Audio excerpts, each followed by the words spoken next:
And all of those things need to happen in an environment that you're driving through. Are you driving through rain? Are you driving through desert? What is the culture of the organization that you are navigating this strategy through? So those are the ingredients that are needed to implement strategy. And I use that term broadly because you're implementing change, you're implementing strategy, you're implementing transformation, in any and all of those. It's the Jump Leap Long-Term Strategy Podcast. Episode 30. You are the champion of a long-term strategic planning project. However, you understand some of the disciplines required to make strategic plans implementable: program management and change management. But as you try to educate others on the importance of these two disciplines, you find yourself alone. Why? Well, they just don't get it. And if they continue to not understand it, the strategic plan could be a failure because of the way it's defined and because it's missing these two perspectives, particularly if it's a long-term strategy. Tune into this episode to hear from me and my special guest, Lisa Carlin from the TurboChargers, as we tackle and try to solve this wicked problem together. I'm Francis Wade, and welcome to the Jump Leap Long-Term Strategy Podcast. And welcome back. As you can see, I'm joined on the stage by my special guest, Lisa Carlin. And let me tell you a little bit about Lisa before we get into the rest of the show. She's a strategy execution specialist and works with business leaders to plan and execute their strategies in tough environments. Her clients love having her on board because she's an independent sounding board, and she offers expert advice so that they can navigate their workplace culture and deliver their plans confidently. AI is now a major part of her focus, developing effective AI strategies, to fast-track success. Her career includes roles at McKinsey and Accenture, and she's been running her own business since 1999. When she's not at work, she's gardening with the dogs, who you may hear in the background. Lisa, welcome to the podcast. Hi, Francis. Thanks for having me here. It's great to have you here all the way from Australia, very far from where I am in Jamaica. But folks, if this is the first time you're tuning into this particular podcast, you may wonder what the heck is going on, because we're about to do some things that most podcasts don't do. First thing is that I have not quite invited Lisa on for an interview. This is not one of those instances where we ask her about all the solutions that she's already figured out. Instead, as you could tell from the introduction, we've chosen a problem. And my podcasts are all about problems that are difficult to solve. They're kind of wicked in nature. And neither of us is coming to this particular conversation with the answer all figured out. And the reason why we're doing this is because we want to diagnose it in a way that hopefully will share with you our underlying thinking so that you can use it for yourself. It's much better than just telling you some answers. So we want to open up the hood of the car and kind of get into what's underneath it and why it's not running the way it should, and why people have problems implementing strategy in two areas that I mentioned before. So you'll get to decide for yourself whether you gain some insights from what we're talking about. But by the way, I will highlight some insights that are new to either of us using an insight bell. You'll hear a bell in the background, and hopefully we'll come up with a few things that are also serendipitous that we've not thought of, either of us have thought of before. And that's how we roll. Lisa, are you ready? I'm ready. Excellent, great. So let me tell you a story, folks, to get us rolling. Story is about Sheila. And Sheila is a corporate strategy officer who is about to launch 10 to 20 year strategic planning project. So if the project isn't going to take 20 years, it's going to span a 10 to 20 year horizon. She's unusually qualified because she's run program management and change management efforts successfully in her company, prior projects. She should feel confident about the planning process which needs to be followed. However, she has some niggling doubts. At first they were tiny, but after a few conversations, she's wondering if she should escape the assignment altogether. She started off chatting with her boss, the CEO. That conversation led her to think that he vastly underestimates his role in the strategy. The fact is, he's likely to leave at the end of his contract in 2 years' time. But he needs to take the activity seriously right away, like now. To satisfy some concerns around long-term project management, she visited her former colleagues in the company's program management office. Sometimes it's called a PMO. She asked them to run an analysis of prior long-term projects. They reported back to her in no uncertain terms that they've all been failures. In fact, they have a running joke that anything lasting more than 2 years was doomed and should be avoided by all project managers who were in the know. Unfortunately, the lead consultant in the change management unit was surprised to get her call. Kind of like, who are you again? You people have never called me before.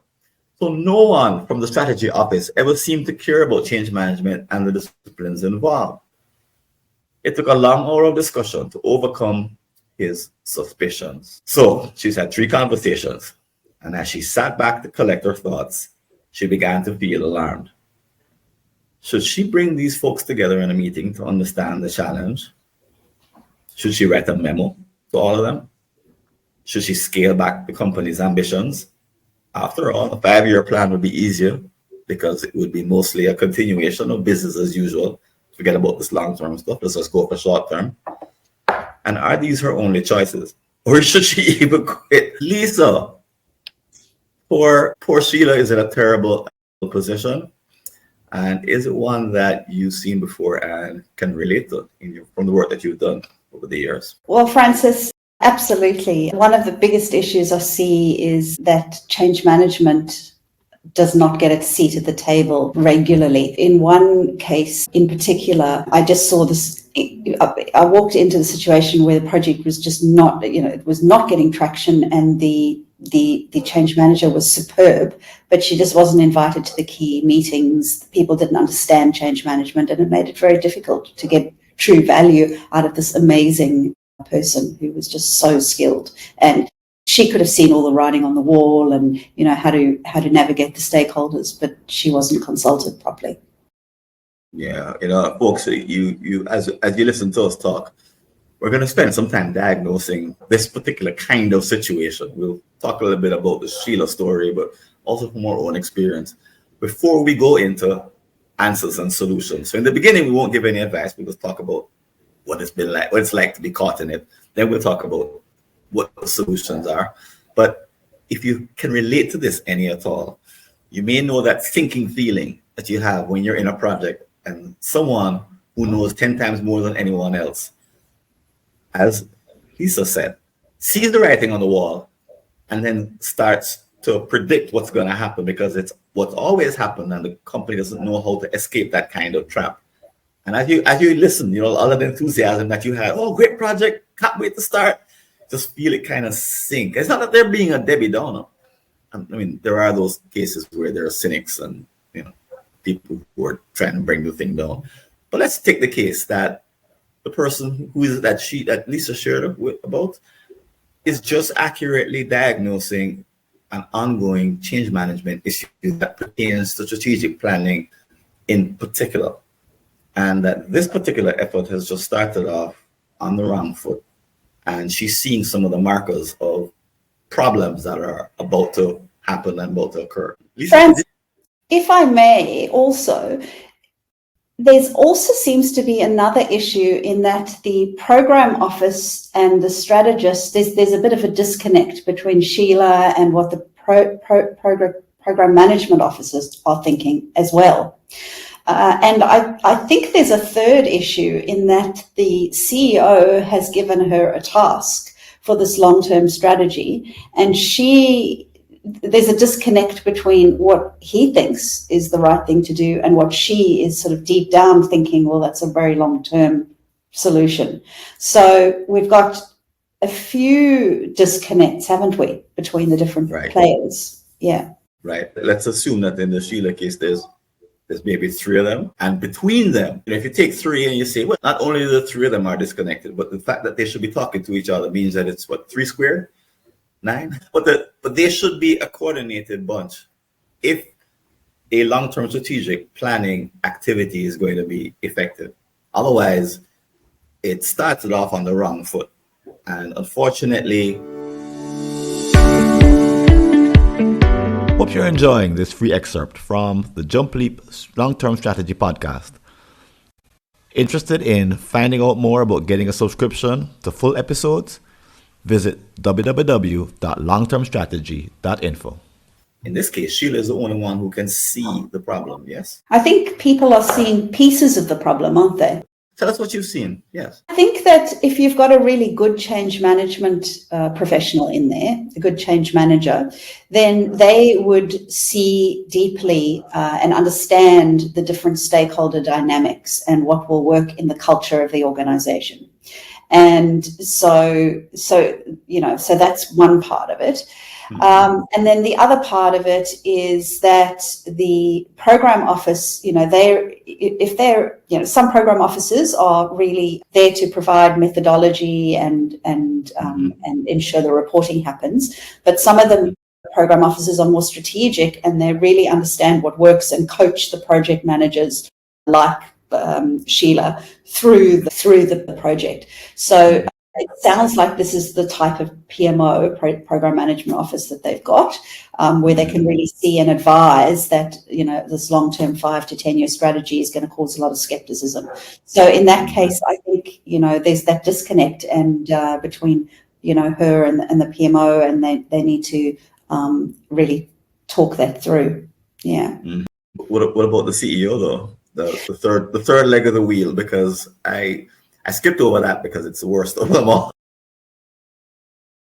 That's right. So we haven't really been given a lot of information about the CEO and where he stands on all of this. And really, we need to try and really uncover where he's coming from and why he wants that longer term view, and how there's a whole lot of strategic problems that potentially Sheila's not understanding, or that the PMO aren't understanding.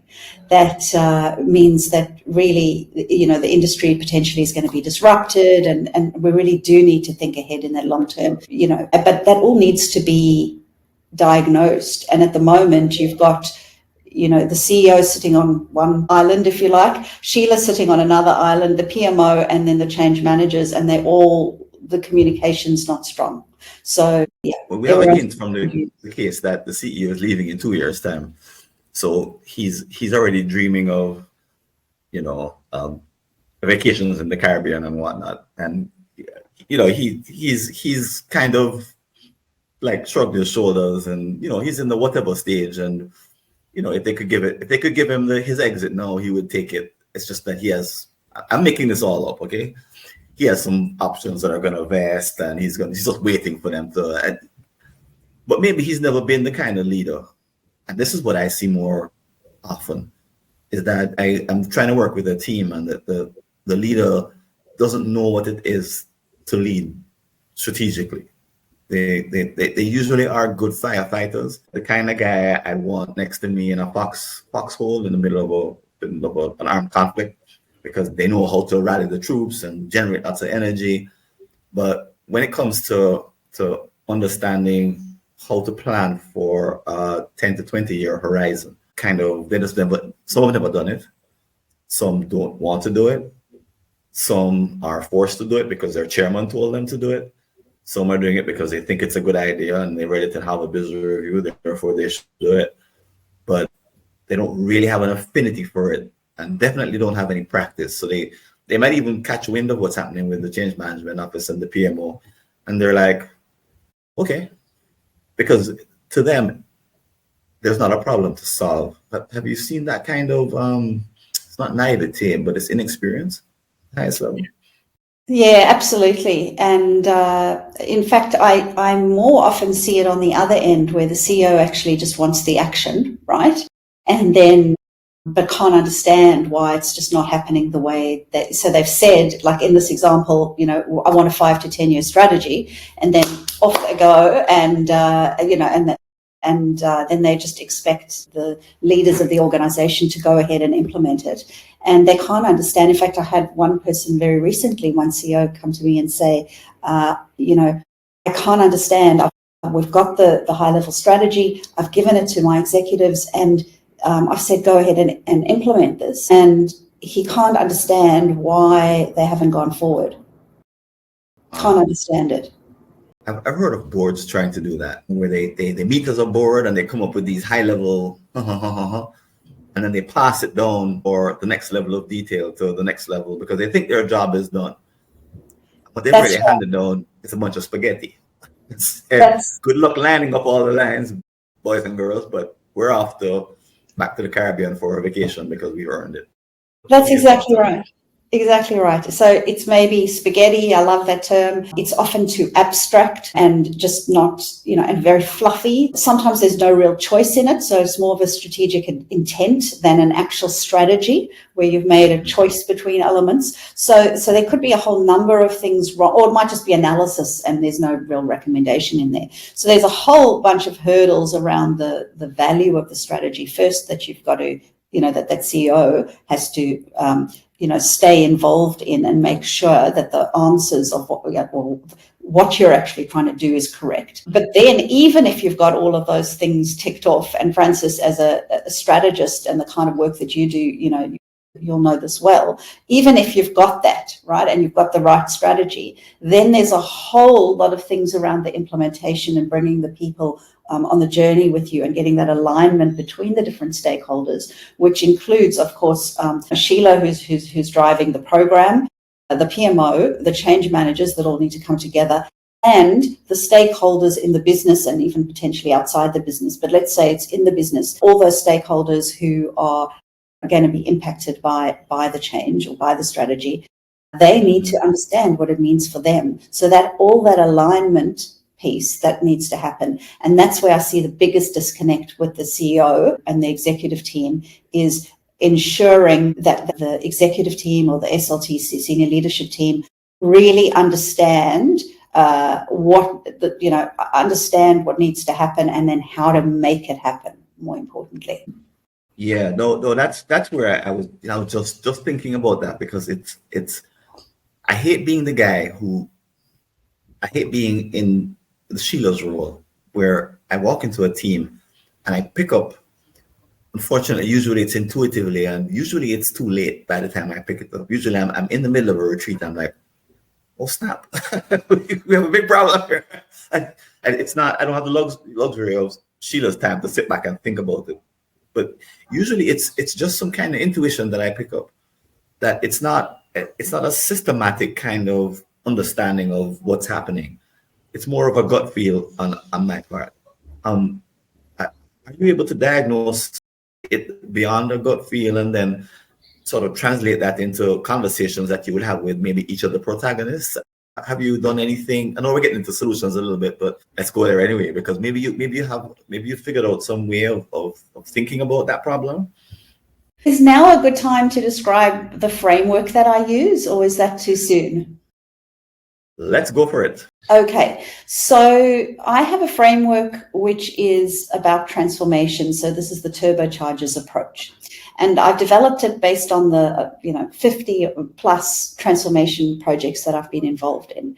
Because when I see these sorts of challenges, whatever the organization, whatever the industry, the size of the organization, you need 3 different perspectives of skills. You've reached the end of a complimentary clip from the Jump Leap Long-Term Strategy podcast. To hear the full episode, go over to www.longtermstrategy.info and grab a subscription or a free trial. See you there.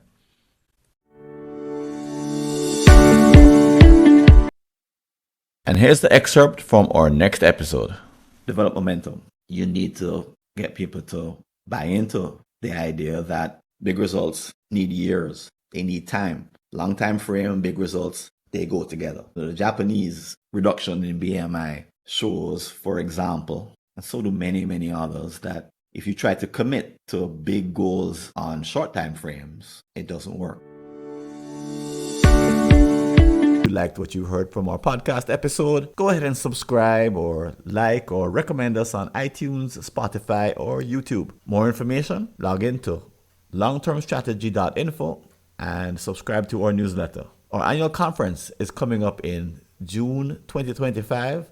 You can register at longtermstrategy.info with a free visitor's pass or a full ticket. See you later, and thanks for joining us.